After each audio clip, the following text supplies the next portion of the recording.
Hello ladies and gentlemen, it's your boy Tim aka Calm Man, and welcome to video number 15.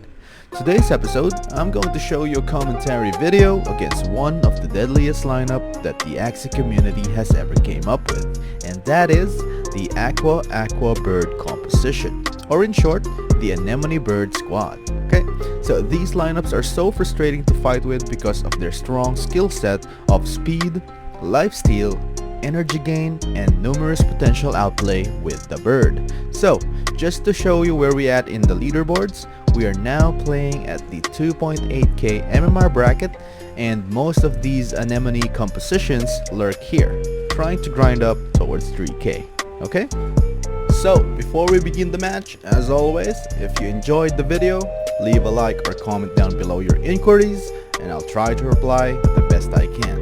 And of course, kindly hit that subscribe button so you'll be updated with my future videos. And it would really help me on growing my channel to reach more people with our guides and playstyle. Alright, so cheers.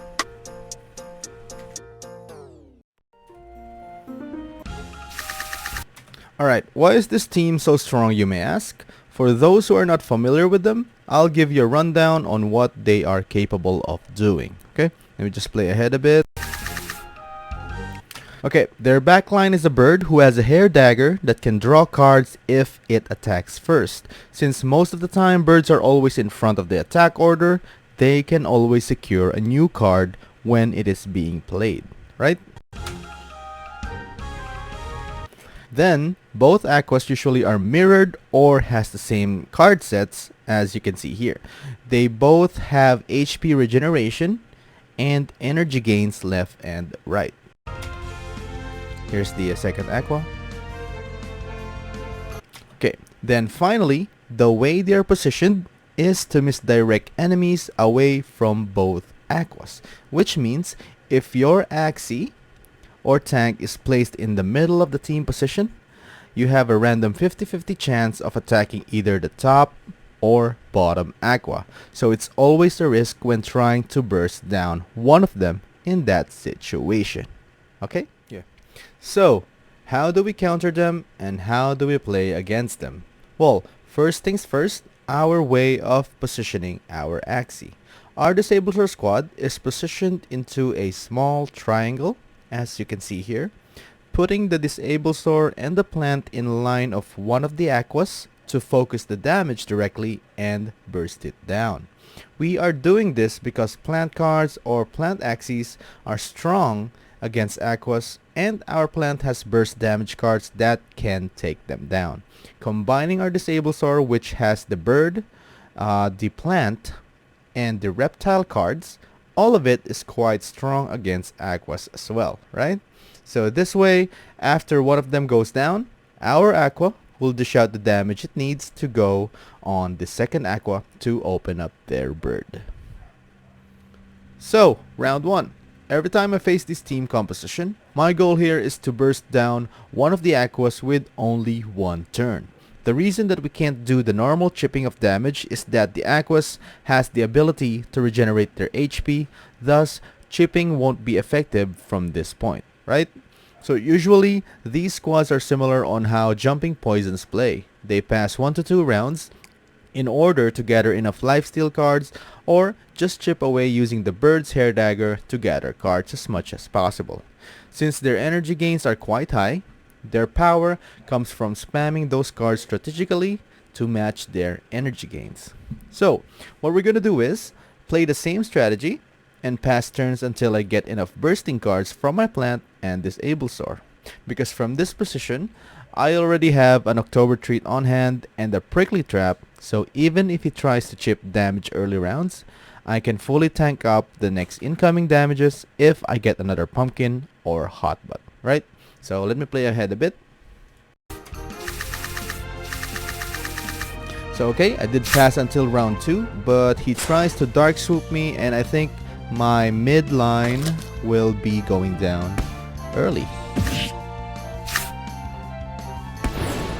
So he did manage to kill our aqua here, which leave us with the plant and the Disablesaur. Okay, since we skipped until round 2, our aqua went down early from that Dark Swoop. This doesn't concern me at all because from getting this position, the card draws will now be focused to our plant and Disablesaur, which is what we really wanted.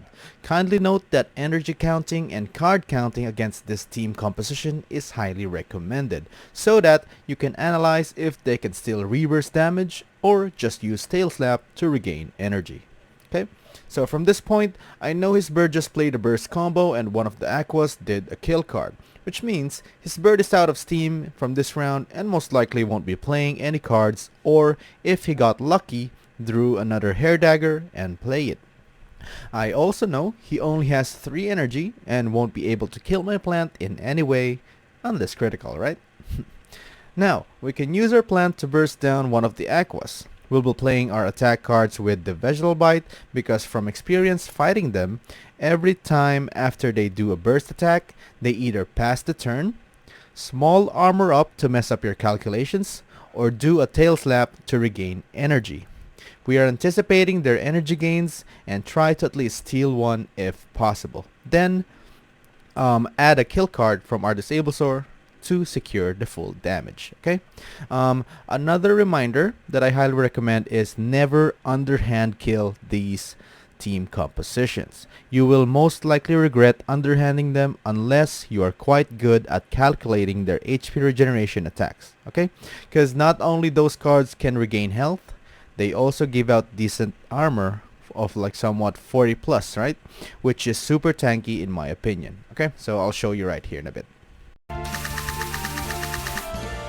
Okay, so I did the full burst damage with my plant. As you can see, he did a small armor up with 2 anemones.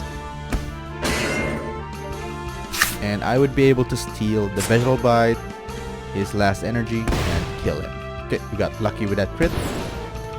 Alright, see what I meant about not underhanding these Aquas when killing them. If I hadn't put a kill card to my Disablesaur and just played the plant cards, it won't kill him. We just got lucky with the crits, but if we did not put a kill card, it still won't kill him. And taking down one of these Aquas is very crucial because if we didn't kill him there, we pretty much would lose the match itself. Because he would just regain health next round and we will run out of cards to deal with it once more. Alright, so I'll play it here and let's go to round 4.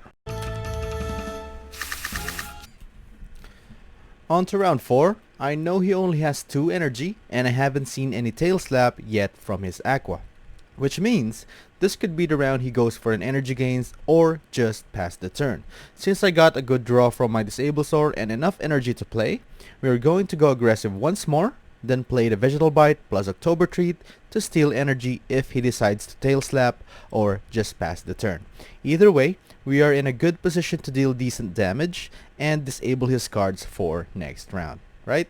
So I'll play it here now. Okay, so he did decide to pass the turn and we'll be able to disable his mouth and the horn and put him in a stun state. We would be able to draw cards and steal energy as well, putting him in 3 energy next round. As round 5 begins, we're both on 3 energies. I'm kinda expecting him to play an Aroma-Bird bait here to save his Aqua because it can still regain health from its anemone back part. Since this is the case, I wanted to tank up both my axies right now, but at the same time just disable one of his axies to force him to pass the next round, cause he can't use any cards, right? At the same time, I will pass next round as well to regain energy and cards, and expecting a 1v2 scenario with my Disablesaur within round 7, right? So I'm going to play my Headshot plus Bidance from Disablesaur, to armor up from potential Dark Swoop, then play the October Treat plus Hot Butt to tank my plant up.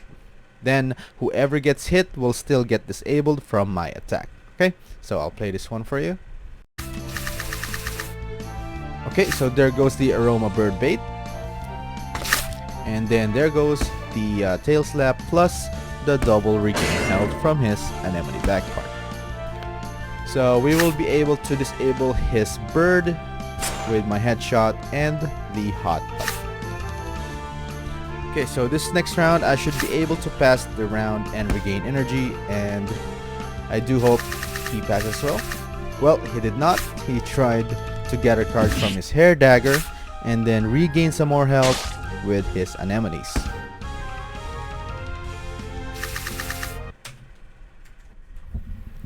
Okay, round 7. Since he did not pass a turn as we predicted, he tried to kill my plant with 3 energies. But now, he only has 2 energies to play this round, and I got a full draw on my plant. Which means I can outlive any burst damage including tail slap damages from this point with only 2 energies. The only thing I'm concerned about is that if he plays 2 hair daggers at the same time, our plant will surely die, right? So playing the risk would mean I can kill his midline if I succeed, and if he plays 2 hair daggers plus 2 tail slaps, then that would conclude the game as a loss for me. Okay, so either way, let's see what happens.